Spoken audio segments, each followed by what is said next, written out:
Hello everyone, welcome to विद्यार्थी tutorials. उम्मीद है आप सभी अपने घर में सुरक्षित होंगे। ठीक है, चलिए शुरू करते हैं। आज का हमारा 7th क्लास का सेकंड जो चैप्टर नेक्स्ट चैप्टर है वो शुरू करते हैं। देखो 7th क्लास का जो चैप्टर 10 है वो है रेस्पिरेशन इन ऑर्गेनिज्म, यानी कि जीवों में श्वसन। अब ये जो टॉपिक है उसका सबसे पहला जो क्वेश्चन बनता है वो है वाई, कि किसी भी लिविंग को या किसी भी जीवित व्यक्ति को या जीवित प्राणी को रेस्पिरेशन यानी कि श्वसन की आवश्यकता क्यों पड़ती है। इसके लिए अगर देखा जाए तो देखिए सभी जीवों में जो एक समान बात है कि सभी जीव जितने भी लिविंग बींग्स है सभी जो है they are made up of cells, वो कोशिका से मिलके बने हुए हैं। कोशिका जो है वो अपने एक चैप्टर सेकंड चैप्टर के अंदर है वो है। अभी मैं थोड़ा सा इसको बता देता हूँ कि कोशिका यानी सेल जो है वो किसी भी लिविंग की क्या होती है, फंडामेंटल यूनिट होती है, मूलभूत इकाई होती है। कोई भी व्यक्ति, कोई भी लिविंग, कोई भी प्राणी जीवित है या मृत, उसका निर्धारण उसके अंदर जो पाई जाने वाली कोशिका यानी सेल्स है उसे बेस पे होता है।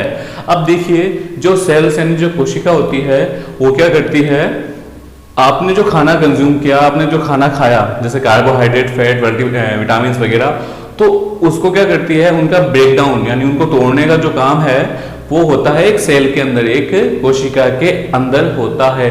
और उस कोशिका यानी उस सेल के अंदर उस फूड को तोड़ने से हमें क्या प्राप्त होती है, हमें प्राप्त होती है ऊर्जा। हमें क्या प्राप्त होती है, ऊर्जा, जो कि हम काम में लेते हैं हमारे काम करने के लिए। तो सबसे पहले जो पॉइंट है वो हमारा ये आता है कि सेलुलर रेस्पिरेशन यानी कोशिकीय श्वसन होता क्या है। तो याद रखना कि किसी भी सेल के अंदर क्या होता है, किसी भी सेल के अंदर जो कोशिका यानी सेल्स है वो क्या करती है, फूड पार्टिकल्स को या फूड को का ब्रेकडाउन करती है ताकि उसको क्या मिल सके, ताकि उसको एनर्जी मिल सके, ताकि उसको ऊर्जा मिल सके। और इसी को क्या बोलते हैं, सेलुलर रेस्पिरेशन। अगर बात की जाए कोशिकीय श्वसन की तो कोशिकीय स्तर पर या कोशिका के अंदर भोजन के अणुओं या भोजन के जो पार्टिकल्स यानी अणु को तोड़ने की प्रक्रिया या विखंडन की प्रक्रिया जिससे कि ऊर्जा की प्राप्ति हो, कोशिकीय श्वसन कहलाता है। अब बात की जाए कोशिकीय श्वसन की तो कोशिकीय जो श्वसन यानी कि सेलुलर रेस्पिरेशन दो टाइप का होता है, याद रखना। एक तो होता है एरोबिक या वायवीय रेस्पिरेशन, दूसरा होता है अनएरोबिक यानी कि अवायवीय श्वसन। अब बात की जाए वायवीय यानी कि एरोबिक रेस्पिरेशन की, तो एरोबिक रेस्पिरेशन होता है क्या है, तो याद रखना इन दोनों में जो बेसिक डिफरेंस है वो है ऑक्सीजन का। किसका, ऑक्सीजन का। देखिए अगर इन दोनों में बात की जाए बेसिक डिफरेंस, यहाँ पे क्या ऑक्सीजन लिखा हुआ है जबकि यहाँ ऑक्सीजन नहीं लिखा हुआ, तो याद रखना वायवीय या एरोबिक के अंदर ऑक्सीजन प्रेजेंट और अवायवीय यानी अनएरोबिक के अंदर ऑक्सीजन क्या रहती है, एब्सेंट रहती है।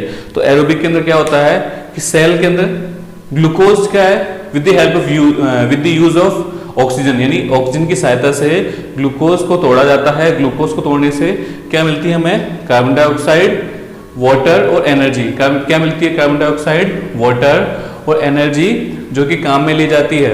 ये जो एनर्जी यहाँ से मिल रही है हमें, इस एनर्जी को काम में लेते हैं किस चीज के लिए, इस एनर्जी को काम में लिया जाता है आपकी जितनी भी एक्टिविटीज होती है उनको करने के लिए। ठीक है, हिंदी में देखा जाए तो ग्लूकोज है उसको ऑक्सीजन की उपस्थिति में तोड़ा जाता है जिससे हमें मिलता है कार्बन डाइऑक्साइड, वाटर और ऊर्जा। और जो प्राप्त ऊर्जा है उसको हम काम में लेते हैं, किस चीज के काम में लेते हैं, प्राप्त ऊर्जा को हम काम में लेते हैं हमारी जितनी भी शारीरिक गतिविधियां करने के लिए। अवायवीय श्वसन यानी ऐसा श्वसन जो कि ऑक्सीजन की उपस्थिति में ना हो या अनुपस्थिति में हो। और इसमें इस टाइप के जो रेस्पिरेशन है वो किसके एब्सेंस में होता है, ऑक्सीजन के एब्सेंस में होता है।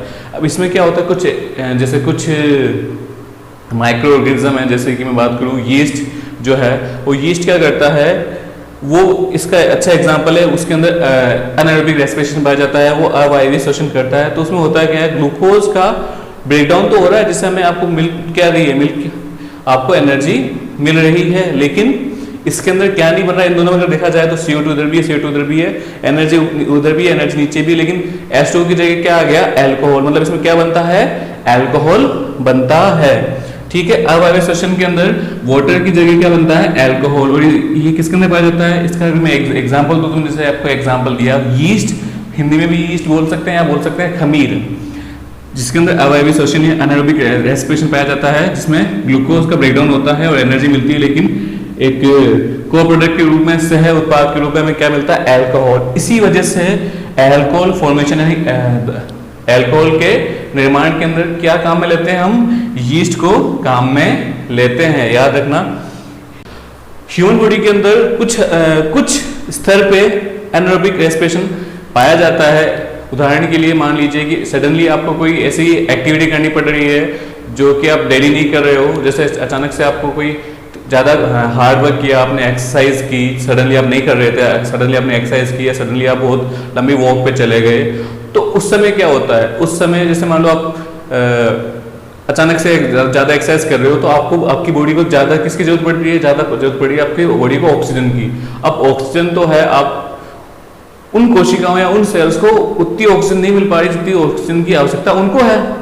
अब भाई उस समय उन मसल्स यानी उन कोशिकाओं में क्या होता है, सेल्स में एनारोबिक रेस्पिरेशन, जिसके अंदर हमारे अल्कोहल नहीं बनता, हमारे अंदर क्या बनता है, लैक्टिक एसिड। क्या बनता है, लैक्टिक एसिड, जो उस समय तो बन जाता है, क्या होता है, ग्लूकोज टूट जाता है, कार्बन डाइऑक्साइड बन जाती है, लैक्टिक एसिड बन जाता है और साथ में एनर्जी बन जाती है। वो एनर्जी हम काम में लेते हैं उस समय के लिए।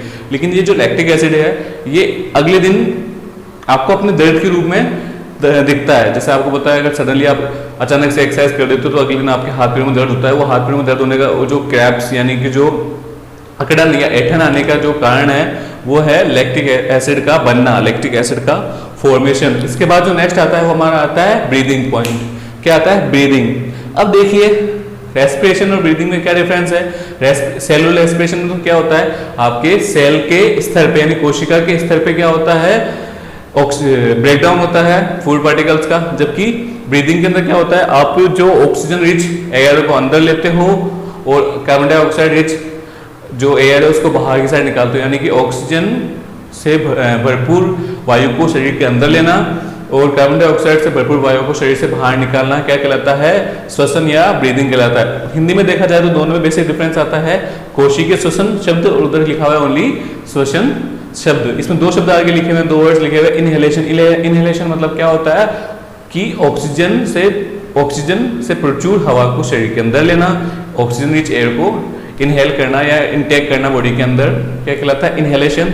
और एक्सहेलेशन क्या होता है कि कार्बन डाइऑक्साइड रिच जो एयर है जो आपकी बॉडी के अंदर बन गई, जो कहाँ बन गई, जो देखो आपने जो बॉडी से बाहर से जो ऑक्सीजन ली वो ऑक्सीजन यहाँ पे है, जो जिससे आप किसको तोड़ रहे हो, ग्लूकोज को तोड़ रहे हो, जिससे बन क्या रहा है, कार्बन डाइऑक्साइड बन रही है। तो याद रखना ये जो अभिक्रिया, ये जो रिएक्शन है, ये क्या होती है, ये एक्सोथर्मिक होती है, ऊष्मा देने वाली रिएक्शन होती है, जिसकी वजह से जो कार्बन डाइऑक्साइड है ये इसके साथ थोड़ी क्या होती है, गर्मी निकलती है, हीट निकलती है, जो आपको फील भी होती है जब आप सांस बाहर निकालते हो तो थोड़ी जो हवा है वो क्या हो जाती है, गर्म। ठीक है, तो ये जो ऑक्सीजन है ये आपने जो बाहर से ली वो तो आप काम ले रहे हो और साथ में क्या बना रहे हो, कार्बन डाइऑक्साइड, जो कि आप अपने शरीर से बाहर की साइड। अंत्य श्वसन और उच्च वसन, यानी कि शरीर के अंदर जो सांस लेना है उसको तो बोलते हैं अंत्य श्वसन, और शरीर से बाहर निकाले तो उच्च वसन बोलेंगे। ठीक है, और जो ये दर है जिस दर कि आप जो है 1 मिनट के अंदर कितनी बार सांस को ले पा रहे हो, कि how many times of you can breathe in a minute is called breathing rate. मतलब कि 1 मिनट में आप कितनी बार सांस ले पा रहे हो उसकी दर को, श्वसन करने की जो दर है, या नंबर ऑफ दी यानी कि उनकी संख्या, कि कितनी बार आप सांस ले पा रहे हो, श्वसन कर पा रहे हो, उसको क्या बोला जाता है हिंदी में, श्वसन दर। उम्मीद है आपको ये हमारा वीडियो अच्छा लगा होगा। आज हमारा जो वीडियो था वो बेसिकली इसके इंट्रो पे था। अपना जो नेक्स्ट वीडियो रहेगा उसमें अपन इस चैप्टर को और डिटेल से देखेंगे। ठीक है, धन्यवाद दोस्तों।